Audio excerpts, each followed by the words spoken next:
요즘 한일 무역 분쟁으로 나라 안팎이 굉장히 시끄럽죠. 그런데 쏟아지는 기사들을 보다 보니까 한일 기본조약, 한일 군사정보 보호 협정, 한일 위안부 합의, 조약, 협정, 합의 같은 단어들이 나와요. 그런데 여기서 아베 총리가 한국이 국제조약을 일방적으로 깼다며 여론전을 펼치고 있다는 기사가 나왔어요. 国交正常化の基盤となった国際条約を破っています。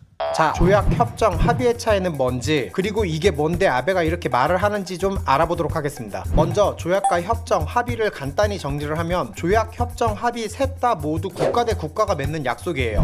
그리고 무슨 기후협약, 세계무역기구와 같이 어떤 국제기구에 가입해서 협약을 맺는 경우도 있어요. 어쨌든 모두 국가 간에 맺는 약속이라는 점은 같습니다. 그럼 차이가 뭐냐면 법적인 효력을 가지냐예요. 헌법 제6조를 보면 헌법에 의하여 체결, 공포된 조약과 일반적으로 승인된 국제법규는 국내법과 같은 효력을 가진다, 이렇게 나와 있거든요. 그럼 법적인 효력을 내는 국가 간의 약속이 무엇이 있나 보면 바로 조약과 협정입니다. 합의는 법적인 효력이 없어요. 대표적으로 미국과 북한이 했던 제네바 합의가 있어요. 미국이 중유 50만 톤 경수로 2기를 설치해 주기로 하고 북한은 핵 개발을 동결하기로 한 합의인데, 미국이 원유값 상승 등을 이유로 이행하지 않자 여기에 북한은 핵 동결 파기도 선언하고 결정적으로 9.11 테러가 일어나면서 미국이 북한을 테러 국가로 지정하게 돼요. 제네바 합의는 파기됐죠. 그런데 법적으로는 상관없어요. 합의니까. 물론 두 국가 사이는 뭐 아시다시피. Nuclear launch detected.